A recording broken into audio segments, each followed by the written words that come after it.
everyone. We are back with the fourth and the final segment of the GSMC Basketball Podcast, brought to you by the GSMC Sports Network. And today, we are going to be talking about the matchups of the week. Now, it was a little bit difficult because a lot of these games, again, they ended in blowouts. And a lot of these games it was also a little bit difficult to choose from with these competitive games because they were really cool to watch. So there were a lot of games that ended in blowouts that were really not all that competitive, but one of the games that could be a potential matchup for the week was the Sixers beating the Cavs. And I really liked watching that matchup because the Cavs, they were rolling. They were on a huge winning streak. And so far, the Sixers, they haven't been the best team since Joel Embiid recently got injured. And going into the rest of the season, it doesn't really look like this team is looking that confident in terms of where they could end up going into the playoffs. So the Sixers aren't really doing much without Embiid. And the Cavs have been good. And they have a chance to go all the way with how they've been playing. So, honestly, one of the best matchups could have also been Luka Doncic going up against the Spurs. Now, while it did end in a blowout, I really like watching Luka play.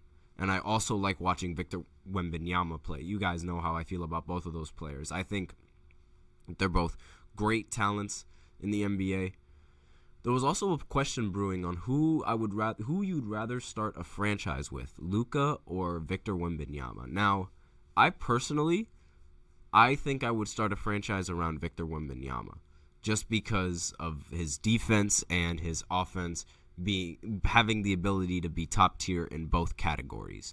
Now, obviously, like with Luka Doncic, there's definitely a lot more certainty because he already has a proven name for himself on the offensive side of the floor. But again, Victor Wembanyama defense 7'4", his frame, it's insane. And obviously, I really like watching Luka play, and I like Victor Wembanyama play, so I really like this matchup. I'm not a really big fan of Kyrie, but whenever Kyrie does play on the floor, he's always really fun to watch.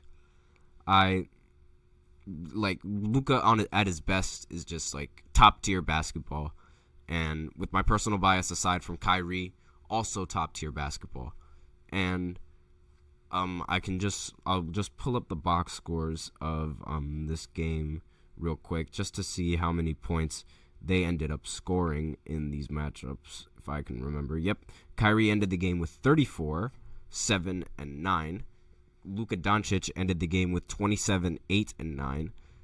And Victor Wembanyama ended with 26, 9, and 5. Now, Victor is like the weird thing about Victor is that he doesn't really get as many rebounds as I would think, or like as anyone would think.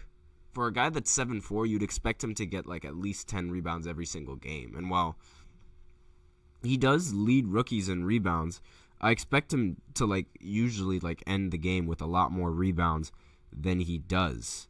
But I'm just going to go ahead and check his stats real quick and see exactly. Yes, he averages exactly 10 rebounds on the dot. So a little bit surprising at how his rebounding numbers are. I'd expect him to be a little bit higher. But another game that was great to watch was the Clippers beating the Warriors. Now, the Clippers, they didn't have Kawhi in this game, so it was a good matchup for both teams. It were relatively even, given how the Clippers have James Harden, Paul George, and Russell Westbrook. Russell Westbrook coming off the bench, as I mentioned previously. Harden and Paul George decided to show up this game with Harden scoring 26, Paul George scoring 24. Zubac also had a double-double with 13 and 10. And Golden State hasn't been the same team as they previously were, hasn't been the same dangerous team as they previously were. But Curry ended up getting 41 points in this game. He did all that he could, but it wasn't enough to beat the Clippers in this matchup. As obviously it's very fun to watch Steph Curry score the ball. It's very fun to watch the Clippers basketball with how loaded with talent they are. Paul George, one of the smoothest players in basketball.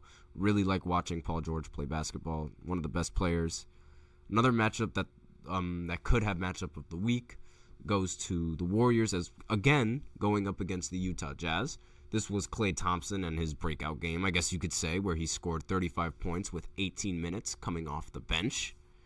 And it wasn't really a blowout, as the game came really close towards the end, but it was a blowout leading up towards the end, even though like they started to claw their way. Utah got to catch up, so I mean, it was really close. It got down to the last possession where Utah had the ball and they had a shot in the corner. Lauri Markkanen missed the three, but then John Collins ended up getting the rebound, and he panicked and threw the ball out of bounds. That resulted in them losing the game, and it's a tough loss for the Jazz, but a huge win for the Warriors and a confidence booster for Klay Thompson, who definitely needed it, given how he's been underperforming in a lot of these games. So he went out and he responded.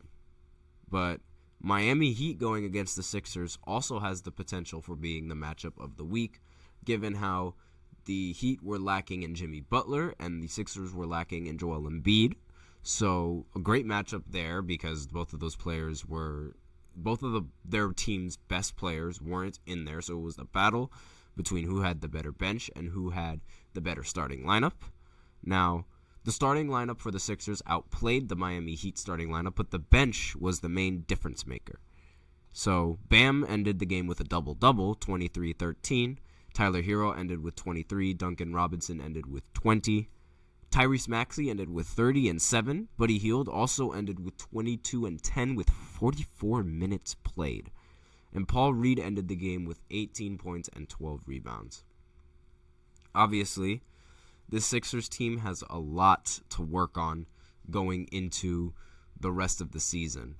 And they desperately need to, I think they need to shut Embiid down completely, and they should just work on the next season.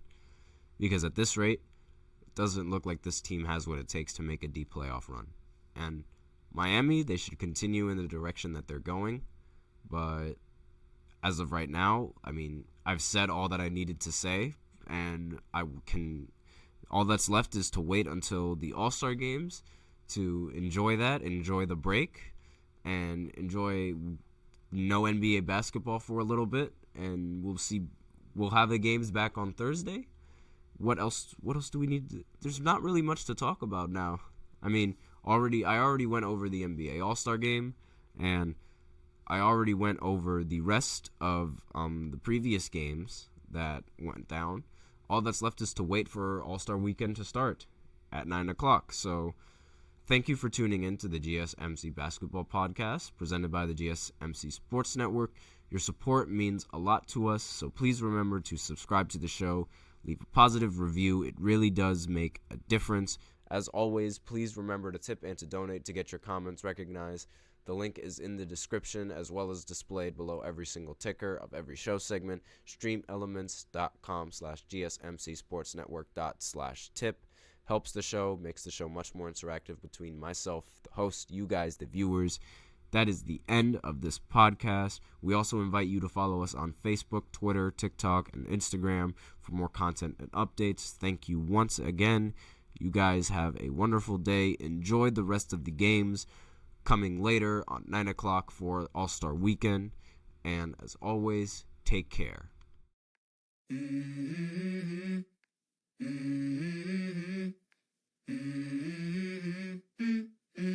Let's go. I wake up to a little bit of drool on my pillow, feel like it's gonna be a bad day. Yeah, I'm tired of shit, and the coffee ain't hit yet, damn, ain't that great. I don't wanna go to